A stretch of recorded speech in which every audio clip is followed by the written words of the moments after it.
Are you kidding? 10's a big year. The ridiculous emphasis we put on a child's age just because they've reached double digits. Scott stands in front of windows exploding without a single glass shard skewering him. Is Scott also... Hold on. Superheroes battling and destroying a city and motivating a man to become a vigilante in the process? Where have I seen this before? Oh yeah, this is the opening scene to Batman v Superman. Well, if you're gonna steal, steal from the best. Wait.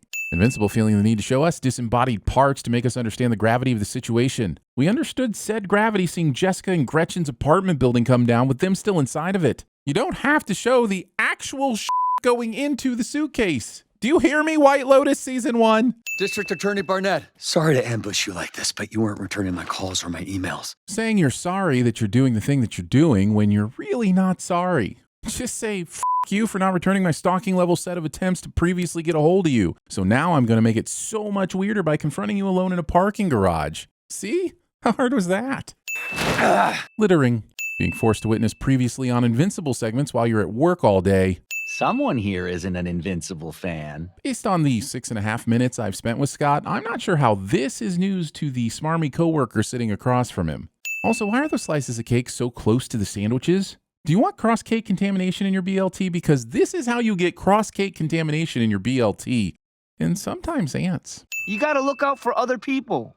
I did. He didn't hit anyone. No, but I have a feeling the owner of the car Oliver just totaled will not take the, well, at least no one got hurt or killed apology too well. He hates listening to me so much. Siblings. Will people here ever forgive him? Will Oliver ever f***ing stop asking this question in a season 3 episode of Invincible? Skip. So he never gets to say he's sorry? He's a bad guy forever? That's not what Mark's saying. That's exactly what Mark is saying. Your mom was really smart and brave. Was? It's been 3 months. I know Thraxans only live a year, but she could still be alive and rebuilding her planet as an elder. Not to mention enjoying her life more since, unlike us, she doesn't have to put up with Oliver.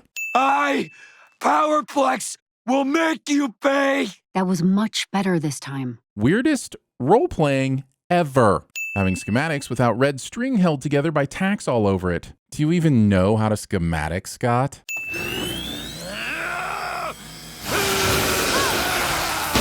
Scott having zero concerns about getting his deposit back. You've got a kid to feed. Any money helps. Since Mark dropped out, I need college updates from someone. Shaming your son's educational choices at the dinner table. These people are still washing dishes by hand even though we know they have a dishwasher. Come here. Ooh. Kids. Okay, I need to step back and talk about how amazing this scene's composition is. The clouds, Scott's mindset, the music, the layout. It's one of the reasons I keep coming back to this show over and over. The animators constantly knock visuals out of the park. So go ahead, take one sin off before I see Scott's eyebrows again. Remind me why I'm letting William humiliate me like this again? Because he's the show's token sassy gay friend and the writers didn't know what to do with him this season, so he became the equivalent of your cousin who always wants to go bowling in Grand Theft Auto 4. Some crazy supervillain's freaking out downtown. Bowling alley news position. Are we not safe anywhere from news position? Can we not have one news position free night to bowl and eat whatever this is with the cheese all over it? This is about the thousands of people! This flashing back and forth to the Invincible logo is very clever, and I applaud the show for it. However, Invincible might also be a dick to anyone prone to seizures. What do I want? I want the truth! I want justice! Not picking tangible demands. Maybe lead off with a pizza next time. I want things too! Same. I want to understand why when the Guardians of the Globe could send whomever they wanted to a supervillain battle, they chose to send Shapesmith all by himself. I'm Shapesmith, beloved member of the Guardians of the Globe, defeater of evil and friend to small animals, but not cats, everywhere. Shapesmith is not immediately awarded the Medal of Honor for his absolutely correct feline take in this scene. The Powerplex guy just killed one of the Guardians of the Globe. He did not. And am I sinning this show for not finally ridding us of Shapesmith? Yes. Yes, I am. I warned him! I said I didn't want to fight! That is not a warning. That is a declaration. They didn't follow you home. Powerplex wasn't immediately tracked by the government following his attempted murder of a Guardian of the Globe. The GDA knows one of us in the lab stole the discs, and they'll figure out it was me. God didn't seem too concerned about this when he tested out his powers earlier in public. How did the GDA not get wind of that? If we're teleporting or something, I have to say, that might be a bit much for me. Complaining about free transportation. F***ing Paul. How exactly are they planning on landing the car without anyone noticing that someone who looks an awful lot like Mark Grayson flew it in? How does anyone not know that Mark Grayson is invincible? What's that? Lost time, I hope. Well, not really. It doesn't retrieve all the aging monster girl has lost through the years. It just keeps her from losing more time in the future. It'd be more accurate to call it a chronological seatbelt. All these weeks you've been working on a belt? It's an advanced genomic engine, actually.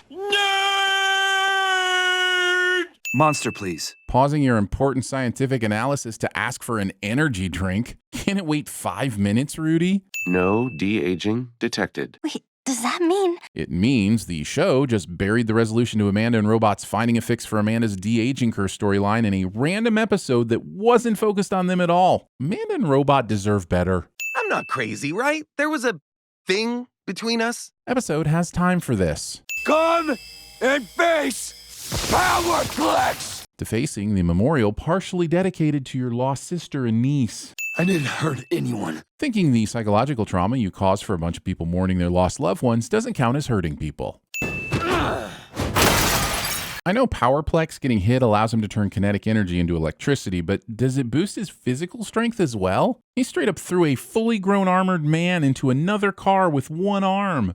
Reading. Eve's powers continue to get more and more confusing. Either she can create anything out of thin air like she does here with the flowers, or she needs something physical to manipulate the molecular structure. Pick a lane. Of all the times to quit, why did it have to be when we were just about to start dating? If this is Rex's takeaway from Ray's current internal struggle that is obviously bothering her very deeply, why does Ray want to date Rex again? Why does anyone ever want to date Rex? Might be the series' biggest mystery, actually. It's way more intriguing than whatever Angstrom Levy is up to behind the scenes. I spent months in the hospital after a lizard man tried to eat me. I don't want to go back out there and just wait for it to happen again, because it's going to happen again. I feel like eliminating missions that involve reptile people solves this problem rather quickly. Does Ray even know how to mathematics? Yeah, well, then I guess you don't know me as well as you think you do. I mean, she probably doesn't. They've known each other for what, a month? 2 at most? And they had one dinner together? Why is this episode acting like these two have been fighting will they or won't they vibes for the past 3 years? Apparently, he's been tracking you for months. How are Cecil and company just figuring all this out now? I refuse to believe that as paranoid as Cecil is, he wouldn't have sniffed this guy out sooner. Like, the GDA had to monumentally fail for all of these things to happen. The hiring, the assigning research, the theft, the obsession. I just don't buy it. Invincible! I try to keep this between us. This episode is 37% Scott threatening Invincible on the news. So I took a page from your book. I seem to have not read the book where Invincible tied up his family members and pretended they were innocent victims to lure out someone he wanted to fight to the death. I kind of want to read it now, though. The execution of Scott's arc in this episode is something else. His determination to stop the ones he deems responsible for loss in his life has caused him to become exactly what he detests, and it's caused him even more loss that he is 100% responsible for. It's not a new or original arc, but it is well written and well acted, and it just kind of fucking rocks. But also, Scott's wife should have known to get out of the way. Scott clearly had the high ground. Sooner or later, I'll find my way free, and then I will find you. Stealing Your Threats from Liam Neeson. This will do. Oh, cool. We get Angstrom for another season finale showdown. I'm super excited to see him again. Just so very excited.